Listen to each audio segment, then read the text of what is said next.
24 दिसंबर 1999 की दोपहर करीब 4 बजे इंडियन एयरलाइंस की फ्लाइट नंबर IC814 हर बार की तरह काठमांडू के त्रिभुवन इंटरनेशनल एयरपोर्ट से न्यू दिल्ली के लिए उड़ान भरती है। कुछ ही घंटों में क्रिसमस का फेस्टिवल था और आने वाले दिनों में नए साल की खुशियां भी अपने रंग बिखेरने वाली थी, जिस कारण प्लेन के अंदर बैठे सभी लोगों में एक्साइटमेंट का माहौल था। प्लेन में बैठा हर एक शख्स खुश था और जल्द अपनी डेस्टिनेशन पर पहुंचने के लिए बेसब्री से इंतजार कर रहा था। प्लेन में कुल 176 पैसेंजर्स और 15 क्रू मेंबर्स सवार थे, जिसमें ज्यादातर संख्या भारतीयों की थी, लेकिन इस फ्लाइट में कुछ विदेशी यात्री भी मौजूद थे। प्लेन की कमान को कैप्टन देवी शरण ने संभाला हुआ था, जिनके को पायलट राजेंद्र कुमार और chief flight attendant Anil Sharma थे। प्लेन जमीन से 10,000 फीट ऊपर पहुंच चुका था और समय से अपनी तय दिशा में आसमान से होकर गुजर रहा था। काठमांडू से न्यू दिल्ली के लिए उड़ा ये विमान कुछ ही देर में नेपाल से निकलकर इंडियन एयर स्पेस में दाखिल हो चुका था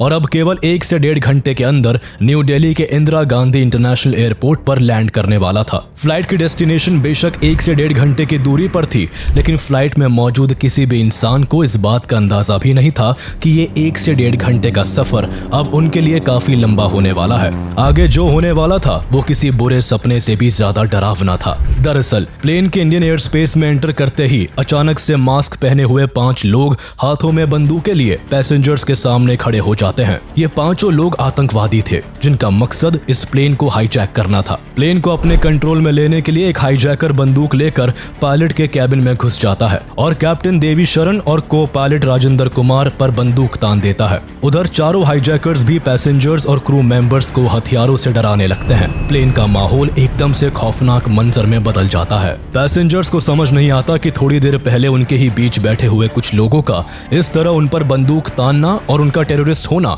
कैसे संभव हो सकता है। प्लेन का कंट्रोल पाते ही हाईजैकर्स ने बच्चों और महिलाओं को एक तरफ और यंग पैसेंजर्स को दूसरी तरफ कर लोगों को बांटना शुरू कर दिया। इस घटना से जहां पैसेंजर्स के होश उड़े हुए थे, तो वही पायलट्स कैबिन में मौजूद हाईजैकर कैप्टन शरण पर प्लेन को वेस्ट की तरफ उड़ाने के लिए डरा धमका रहे थे। दरअसल इन हाईजैकर्स का मकसद इस प्लेन को पाकिस्तान ले जाने का था। ये पांचों हाईजैकर्स पूरी प्लानिंग के साथ आए थे। ये लोग इतने चौकन्ने थे कि अपने असली नाम की जगह काफी सावधानी बरतते हुए एक दूसरे को चीफ, बर्गर, डॉक्टर, भोला और शंकर जैसे कोड नेम से बुला रहे थे। इन पांचों ने मिलकर कुछ मिनट्स के अंदर ही बंदूकों के दम पर प्लेन के सभी पैसेंजर्स, पायलट और क्रू मेंबर्स के अंदर अपना खौफ बैठा दिया। अब प्लेन पूरी तरह से हाईजैकर्स के कंट्रोल में था, जिसे वो पाकिस्तान के लाहौर एयरपोर्ट की तरफ ले जाना चाहते थे। कैप्टन देवी शरण हाईजैकर्स के दबाव में आकर प्लेन को दिल्ली की जगह वेस्ट की तरफ मोड़ देते हैं। प्लेन के वेस्ट की तरफ मुड़ते ही हाईजैकर्स को अपना प्लान कामयाबी की तरफ बढ़ता दिखा, जिस कारण वो थोड़ा रिलैक्स हो गए। इसी मौके का फायदा उठाते हुए कैप्टन ने हाईजैकर्स की नजर से बचकर ट्रांसपॉन्डर के जरिए इंडियन एयर ट्रैफिक कंट्रोल को प्लेन के हाईजैक होने की इंफॉर्मेशन दे दी। इस तरह पहली बार 4:40 पर इंडियन ATC को फ्लाइट IC814 के हाईजैक होने के बारे में पता चला। इस खबर के पता चलते ही ATC चौकन्ना हो गए और उन्होंने देर न करते हुए फौरन सेंट्रल गवर्नमेंट के क्राइसिस मैनेजमेंट ग्रुप CMG से कांटेक्ट किया और प्लेन के हाईजैक होने के बारे में बताया। CMG को उस समय cabinet secretary Prabhat Kumar lead कर रहे थे, लेकिन उन्होंने इस मामले में अर्जेंसी न दिखाते हुए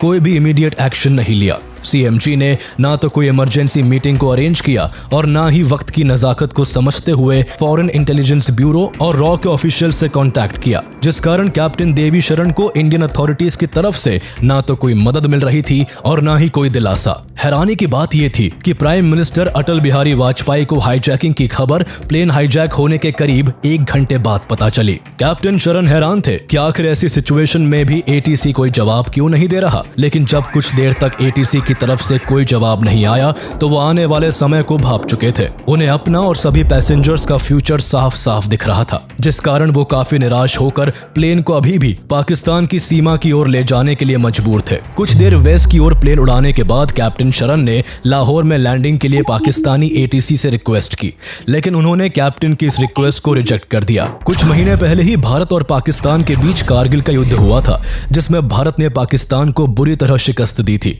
जिस वजह से इंडिया और पाकिस्तान के संबंध सबसे नाजुक मोड़ पर थे। ऐसे में पाकिस्तान नहीं चाहता था कि किसी भी वजह से शक की सुई उस पर उठे, इसलिए मना करने के साथ पाकिस्तान कैप्टन को धमकी देता है कि अगर इंडियन प्लेन लाहौर में एंटर किया तो प्लेन को शूट कर दिया जाएगा। पाकिस्तान का जवाब कैप्टन शरण को मुश्किल में डाल देता है। उन्हें कोई भी रास्ता नहीं सूझ रहा होता।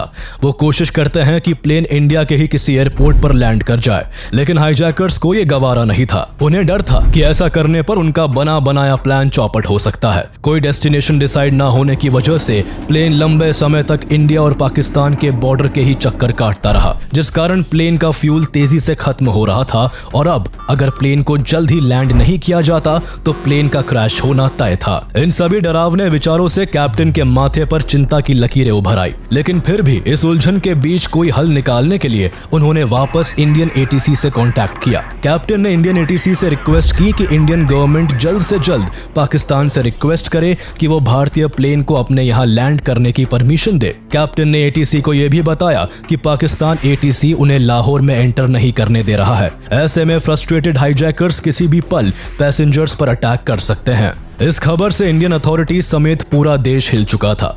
देश और दुनिया की हर न्यूज में इंडियन प्लेन के हाईजैक होने की खबर हेडलाइंस बन चुकी थी। When 5 masked terrorists hijacked Indian Airlines flight IC814, plane was carrying 11 crew members and 179 passengers. एक तरफ जहां पूरी दुनिया की नजर भारत के इस हाईजैकिंग पर टिकी हुई थी, तो वही अफसोस इस बात का था कि भारत के बहुत से हाई कमांड्स को इस हाईजैकिंग की जानकारी न्यूज चैनल्स के जरिए मिल रही होती है। सीएमजी के इमीडिएट एक्शन न लेने की वजह से पहले ही काफी देर हो चुकी थी, इसलिए इन्फॉर्मेशन मिलते ही इंडियन अथॉरिटीज फौरन हरकत में आ गई। 6:30 बजे इंडियन हाई कमीशन ने पाकिस्तान से प्लेन को लाहौर में लैंड करने की रिक्वेस्ट की, मगर पाकिस्तान ने भारत की इस अपील को खारिज कर दिया। इस तरह इंडियन गवर्नमेंट की कोशिश भी नाकाम रही और अब एक बार फिर प्लेन इंडिया और पाकिस्तान के बॉर्डर पर चक्कर काटने लगा। प्लेन में अब केवल 1 घंटे का ही फ्यूल बचा था, जिसे देखते हुए कैप्टन शरण एक आखिरी प्रयास करते हैं और हाईजैकर को कहते हैं कि प्लेन में जल्दी ही फ्यूल खत्म होने वाला है, जिस कारण प्लेन क्रैश कर सकता है। इसलिए जब तक लाहौर का रास्ता साफ नहीं हो जाता, प्लेन को अमृतसर एयरपोर्ट पर लैंड करके रिफ्यूल कर लेना चाहिए। हाईजैकर्स बिल्कुल नहीं चाहते थे कि उनके द्वारा हाईजैक किया गया इंडियन प्लेन इंडिया के अंदर ही लैंड करे, क्योंकि ऐसा करना उनके लिए अपने पैरों पर कुल्हाड़ी मारने जैसा था। लेकिन प्लेन अपनी डेस्टिनेशन के हिसाब से ज्यादा ट्रैवल कर चुका था, जिस कारण फ्यूल की शॉर्टेज का अनुमान हाईजैकर्स को भी था। कोई और ऑप्शन ना होने की वजह से हाईजैकर्स कैप्टन की बात मान गए और ना चाहते हुए भी रिफ्यूलिंग के लिए प्लेन को अमृतसर में उतारने के लिए तैयार हो गए। कैप्टन देवी शरण का यह समझदारी भरा प्रयास सफल हो चुका था, जिस कारण अब हाईजैक हुआ प्लेन भारत की सीमा के अंदर अमृतसर के एयरपोर्ट पर लैंड करने वाला होता है। देखा जाए तो सिचुएशन को संभालने के लिए इंडियन गवर्नमेंट और इंडियन अथॉरिटीज के पास बेस्ट चांस था। कैप्टन देवी शरण को भी अब उम्मीद की एक किरण नजर आ रही होती है। उन्हें विश्वास था कि अगर एक बार प्लेन इंडिया में लैंड कर गया तो भारत सरकार कैसे भी करके हाईजैकर्स के प्लान को फ्लॉप कर देगी और सभी पैसेंजर्स की जान बचा लेगी। लेकिन असल में जो कुछ होता है वो भारत के लिए एक हिस्टोरिकल ब्लंडर साबित होता है और कैप्टन देवी शरण की आखिरी उम्मीद भी टूट जाती है। दरअसल हाईजैकर्स के मानते ही कैप्टन शरण अमृतसर एटीसी से राजा सांसी एयरपोर्ट पर लैंडिंग की परमिशन मांगते हैं। अमृतसर एटीसी लैंडिंग की परमिशन देते ही फौरन सभी इंफॉर्मेशन इंडियन अथॉरिटीज को फॉरवर्ड कर प्लेन के लैंड करने का इंतजार करता है। कुछ ही देर बाद 6:44 PM पर प्लेन राजा सांसी एयरपोर्ट पर लैंड करता है। प्लेन के लैंड करते ही पहले से ही तैयार पंजाब पुलिस हरकत में आ जाती है और दिल्ली से अगले ऑर्डर्स का इंतजार करने लगती है। उधर दिल्ली में प्रधानमंत्री Atal Bihari Vajpayee crisis management group के साथ हाईजैकिंग को लेकर मीटिंग करते हैं, पर मीटिंग में हाईजैकिंग को रोकने के लिए कोई भी सॉल्यूशन नहीं निकलता। वहीं पंजाब पुलिस हाईजैकर्स से लगातार कांटेक्ट करने की कोशिश करती है, लेकिन हाईजैकर्स पंजाब पुलिस से कोई बातचीत नहीं करते। वो बस जल्द से जल्द रिफ्यूलिंग कराकर प्लेन को भारत की सीमा से बाहर ले जाना चाहते थे। लेकिन जब फ्यूलिंग में वक्त लगने लगा तो हाईजैकर्स को शक हुआ और उन्होंने कैप्टन शरण के सिर पर बंदूक लगाकर जल्द फ्यूलिंग करने की डिमांड की। लेकिन दिल्ली हाई कमांड्स का सख्त आदेश था कि फ्यूलिंग में देरी की जाए, जिससे एनएसजी कमांडोज को अमृतसर पहुंचने के लिए ज्यादा से ज्यादा समय मिल सके। एनएसजी कमांडोज अभी भी अपनी डेस्टिनेशन से 400 किलोमीटर दूर दिल्ली में ही थे। उन्हें अमृतसर पहुंचने में टाइम लगने वाला था।